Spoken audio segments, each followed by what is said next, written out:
अस्सलामुअलैकुम। हेलो दोस्तों, आज फिर एक नया टॉपिक लेकर के आया हूँ जिसका नाम है अपेंडिसाइटिस, मतलब अपेंडिक्स। आम ज़ुबान में लोग अपेंडिक्स कहते हैं कि अपेंडिक्स का दर्द है। तो सबसे पहले अपेंडिक्स है क्या वो मैं आपको बतलाता हूँ। ये पेट में जो आंत है, बड़ी आंत और छोटी आंत के दरमियान में एक जंक्शन है जिसको बोला जाता है इलियोसिकल जंक्शन। वो इलियोसिकल जंक्शन में एक ट्यूब नुमा ऑर्गन है जिसका कोई फंक्शन नहीं है आजकल। वो एक लटका हुआ रहता है, उसमें सूजन हो जाता है। वो सूजन होता क्यों है, तो इसका कारण हम समझते हैं।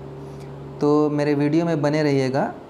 तो इसका कारण, इसका जो लक्षण और इसका ट्रीटमेंट है, सब एक एक करके मैं आपको बताऊंगा।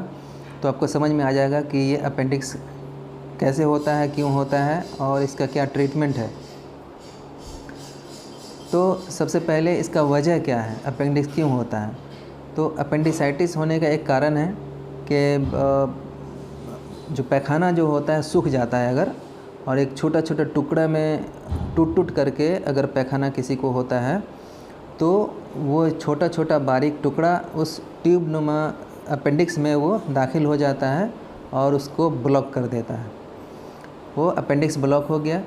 ब्लॉक होने के बाद उसमें सूजन हो सकता है, या फ़ौरन बॉडी कोई भी बाहरी कुछ पदार्थ है जो हम खाना खाएं वो हज़म नहीं हुआ और वो अपेंडिक्स में जाकर के लॉज किया और उसको ब्लॉक किया, वहाँ फिर सूजन शुरू हो सकता है। या कुछ कृमि है, पेट में जोक अक्सर होता है, वो कृमि उसमें पिन वर्म्स वगैरह होता है छोटा छोटा, उसमें जा कर के अटक सकता है और सूजन तैयार कर सकता है।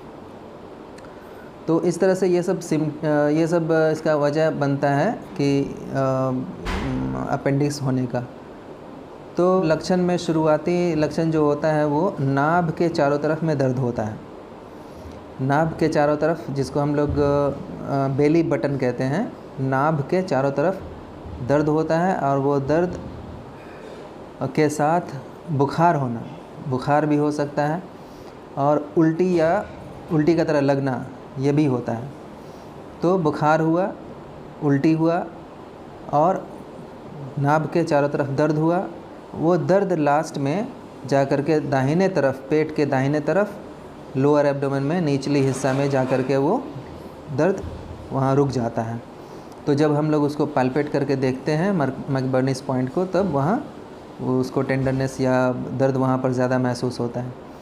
तो अगर जब दर्द वहाँ है, अपेंडिक्स हो चुका है, तो आदमी जब खांसी करता है तो दर्द होगा, जर्किंग में दर्द होता है, हिल डुल करने से दर्द होगा, ज़ोर से सांस लेने से भी दर्द हो सकता है। तो इस तरह का सिम्टम वहाँ आपको देखने को मिलेगा।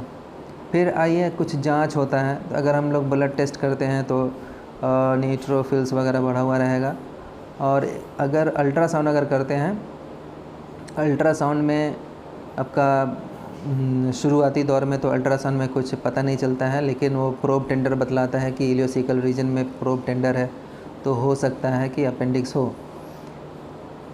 लेकिन जब वही अपेंडिसाइटिस होते होते ज़्यादा दिन तक गुजर जाता है तो लंप बनता है, और वो लंप अपेंडिकुलर लंप के शक्ल में, ट्यूमर के शक्ल में वो वहाँ पर नज़र आता है।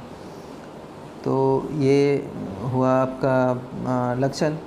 और उसके बाद इसका ट्रीटमेंट हम लोग होम्योपैथी से करते हैं। अगर शुरुआती दौर में शुरू में ही अगर अपेंडिक्स का केस अगर आया अगर क्लिनिक में मेरे यहाँ, तो बहुत अच्छी अच्छी दवाइयाँ हैं जो हम लोग देते हैं और उससे ठीक भी हो जाते हैं। तो एक नंबर है बेलेडोना, बहुत अच्छा काम करता है इसमें। फिर ब्रायनिया है, मर्ककॉर है, और बाकी और भी दवा है, लेकेसिस हुआ, कोलोसिंथ हुआ। तो ये सब सिम्टम के अनुसार ये सब दवा दिया जाता है। ये आपके लिए मैं रिकमेंड नहीं कर रहा हूँ कि ये सब आप दवा लीजिए, लेकिन अगर कभी ऐसा अगर हो या किसी को ऐसा अगर हो तो आप ज़रूर कोई अच्छे होम्योपैथी डॉक्टर से आप संपर्क करके, उनसे कंसल्ट करके उसके बाद ही दवा लें। तो उम्मीद करता हूँ कि ये छोटा सा वीडियो आपको पसंद आया होगा, ये इन्फॉर्मेशन आपको बहुत अच्छा लगा होगा।